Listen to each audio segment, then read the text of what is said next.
Hi students, this session is on your Unit 3 poem, I Am Every Woman. So, in the unit full-away number, women ஓட responsibilities and their achievements, womenோட பெருமைகள் பற்றி தான் நம்ம பார்த்துட்ருக்கோம். So அந்த மாதிரி ஒரு poem தான் இந்த poem, I Am Every Woman, written by Rakhi Narayani Shirke. This poem talks about the multifaceted nature of women. Today's women are empowered, brave, strong, and resolute. They are always ready to take up new ventures. They are persistent and work tirelessly to prove that what they are capable of. Women have to be treated respectfully for the growth of a nation. So இந்த போயம்ல வந்து என்ன author சொல்றாங்க அப்படின்னா, it talks about multifaceted nature of women. Multifaceted natureனா உமனுக்கு இருக்கிற பல முகங்களை பற்றி தான் வந்து இந்த போயமில் வந்து பேசுகிறாங்க. உமன் வந்து எல்லா ஃபீல்ட்ஸ்லேயுமே வந்து அவங்க வந்து they are achieving. ஒரு உமன் வந்து ஒரு வீட்டில் ஒரு ஒய்ஃபாக ஒரு மதராக மட்டும் இருக்கிறது இல்லை, வெளியவும் வந்து அவங்களோட கெரியர்லேயும் ஒரு மேனேஜராக, ஒரு பிரசிடெண்ட்டாக, ஒரு பிரின்சிபலா, ஒரு டீச்சரா, ஒரு டாக்டரா நிறைய முகங்கள் அவங்களுக்கு இருக்கு. Today's women are empowered, brave, strong and resolute. இன்னைக்கு இருக்கிற பெண்கள் வந்து எம்பவர்ட்னா நான் சொன்னேன் இல்லையா, அவங்களோட power for courage, freedom, everything. அதாவது சுயமாக அவங்க வந்து எல்லா விஷயத்தையும் அவங்களாவே செஞ்சுக்கிறவங்களா இருக்காங்க. பிரேவ், தைரியமாக இருக்காங்க. ஸ்ட்ராங்னா உங்களுக்கே தெரியும், ரொம்ப ரொம்ப லைக் ஆஸ் அ ராக் எப்படி ஸ்ட்ராங்காக இருக்குமோ அந்த மாதிரி ஸ்ட்ராங்காக இருக்காங்க. அண்ட் ரெசல்யூட்னா கம்ப்ளீட்டாக இருக்காங்க. They are always ready to take up new ventures அப்படின்னா புது சாதனைகளை எப்போதுமே அவங்க செய்யறதுக்கு ரெடியாக இருக்காங்க அப்படின்னு அர்த்தம். They are persistent and work tirelessly to prove what they are capable of. அதாவது எல்லா பெண்களுமே வந்து எப்படி இருக்காங்கன்னா, கொஞ்சம் கூட டயர்டே ஆகாமல் ஒரு வேலை எடுத்தால் அதை கண்டிப்பாக முடிச்சே தீருவேன் அப்படின்ற ஒரு பர்சிஸ்டன்ஸ் அவங்களுக்குள்ள இருக்குது. Because they wanted to prove what they are capable of. அவங்களால என்ன செய்ய முடியும் அப்படின்றத வந்து அடுத்தவங்களுக்கு ப்ரூவ் பண்ணுன்றதுக்காகவே அவங்க வந்து டயர்லெஸ்ஸாக ஒர்க் பண்ணுறாங்க அண்ட் விடாமுயற்சியோட ஒர்க் பண்ணுறாங்க. Women have to be treated respectfully for the growth of a nation. So நம்மளோட தேசியம், நம்மளோட நேஷன், அதாவது நம்மளோட கண்ட்ரி, தேசம் வளர்ச்சி அடையணும்னா உமனை வந்து கண்டிப்பாக மரியாதையோடு ட்ரீட் பண்ணணும் அப்படின்னு சொல்லி தான் இந்த போயமில் சொல்கிறாங்க. ஸோ நம்ம போயமை படித்து பார்க்கலாம். நான் உங்களுக்கு ஒரு ஸ்டான்ஸாவாக படித்து பார்த்துட்டு உங்களுக்கு அதோட I'll explain the meaning of the stanza. A woman is a beauty innate, a symbol of power and strength. She puts her life at stake. She is real, she is not fake. A woman is beauty innate. A woman is beauty innate அப்படின்னா என்ன அர்த்தம்னா, நேச்சுரலாகவே வந்து ஒரு பெண் வந்து அழகானவள்.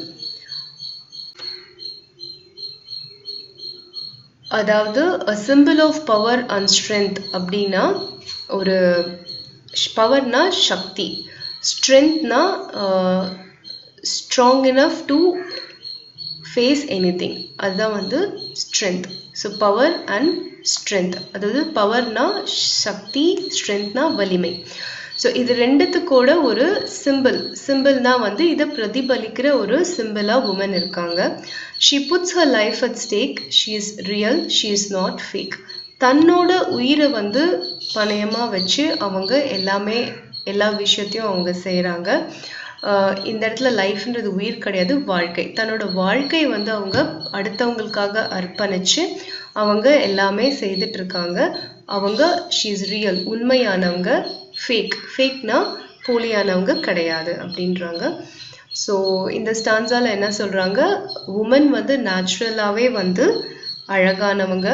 அவங்க வந்து simple of power and strength, ஒரு சக்தி அண்ட் வலிமை, இதோட simple.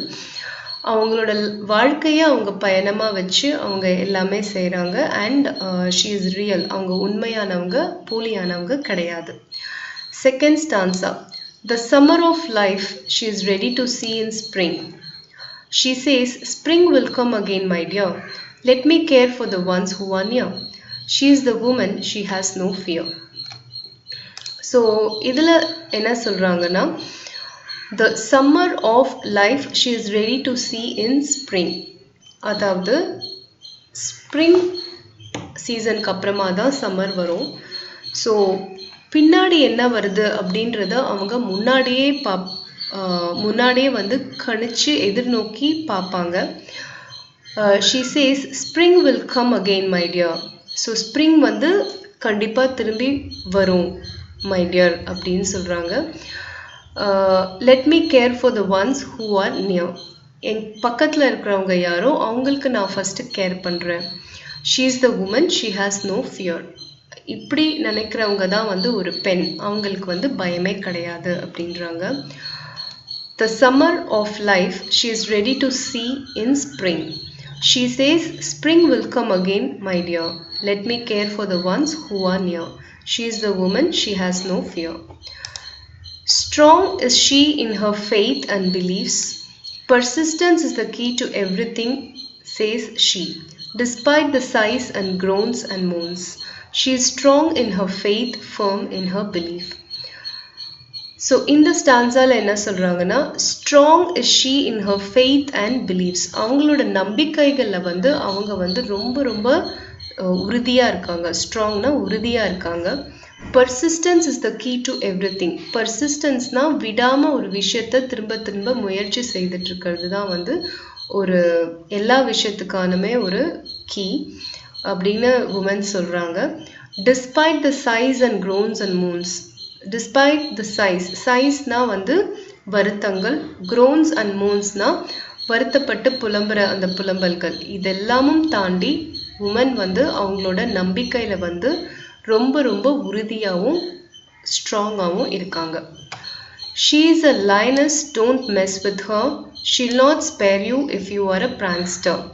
don't ever try to saw her pride, her self-respect. she knows how to saw you, so beware. So உமனை வந்து ஒரு லயனஸ் அப்படின்னு சொல்கிறாங்க. லயனஸ்னா பெண் சிங்கம். அதனால அவங்களோட வந்து do not mess with her, don't mess with her அப்படின்னா அவங்களோட வந்து குழப்பத்தை உண்டு பண்ணிக்காதீங்க. நீங்கள் வந்து ஒரு ப்ராங்ஸ்டர்னால் வந்து குறும்பு அவங்க கிட்ட செஞ்சால் அவங்க வந்து உங்களை விட மாட்டாங்க. ஸ்பேரியூனா விட மாட்டாங்கன்னு அர்த்தம், மன்னிக்க மாட்டாங்கன்னு அர்த்தம். Don't ever try to saw her pride, her self-respect. she knows how to saw you. அவங்களோட பெருமையையும் சுயமரியாதையும் வந்து சானா நம்ம கட் பண்ணுவோம் இல்லையா, ஸோ கட் பண்ணுறதுக்கு ட்ரை பண்ணாதீங்க.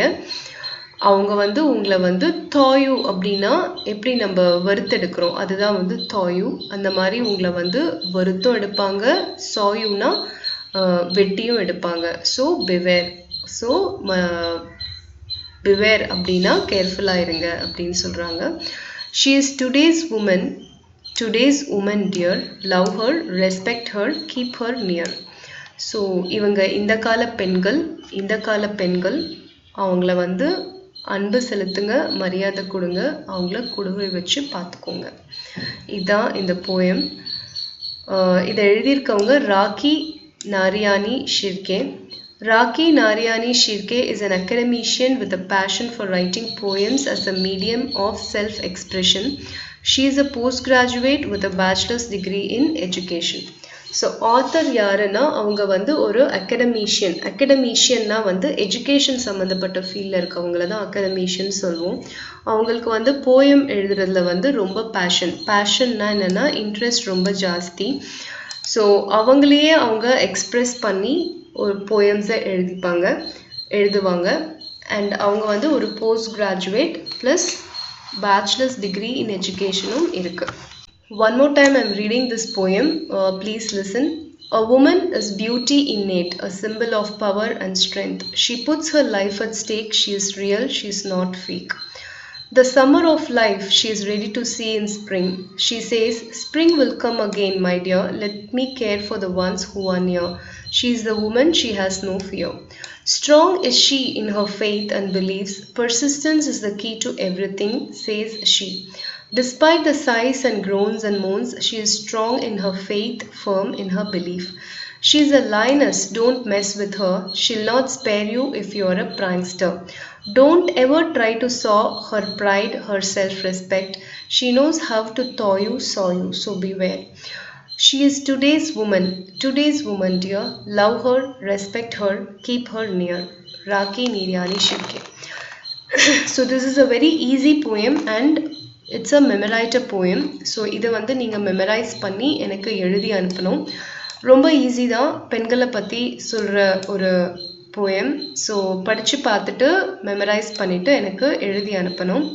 நெக்ஸ்ட் வந்து you have to read the glossary completely. You have to understand and memorise the glossary. Meaning of words இந்த போயம் கொடுத்துருக்காங்க, அதையும் படிச்சிடுங்க. நெக்ஸ்ட் வந்து read the lines and answer the questions. போயம்லேருந்து இருக்கிற லைன்ஸ் எடுத்துட்டு அதுலேருந்து கொஷின்ஸ் கேட்டிருக்காங்க. இதுவும் வந்து ரொம்ப ஈஸி தான். ஸோ இது வந்து நீங்கள் try to answer in your own words. இல்லைன்னா if you have a guide you can also read from that. So this is your A exercise and then see the B exercise. Read the lines and identify the figure of speech. A woman is beauty innate, a symbol of power and strength. She puts her life at stake. She is real, she is not fake. So இதில் வந்து பார்த்தீங்கன்னா உங்களுக்கு வந்து figure of speech identify பண்ண சொல்லியிருக்காங்க. Pick out the rhyming words from the above lines. இந்த லைன்ஸில் வந்து எது ரைமிங் வேர்ட்ஸாக இருக்குது அதை வந்து நீங்கள் சூஸ் பண்ணணும். Stake, fake. These are the rhyming words. So அதை எடுத்து எழுதணும். Add another word that rhymes with it. So இந்த stake, fakeக்கு ரைமிங்காக இருக்கிற இன்னொரு வேர்ட் வந்து நீங்கள் எழுதணும். லைக் கேக், பேக், அந்த மாதிரி நீங்கள் ஏதாவது ஒரு வேர்டு எழுதலாம். Give the rhyme scheme for the above lines. Rhyme scheme அப்படின்னா என்னென்னா, இந்த லைன்ஸில் வந்து ரைமிங்காக வர வேர்ட்ஸுக்கு ஒரு ஸ்கீம் எழுதணும்.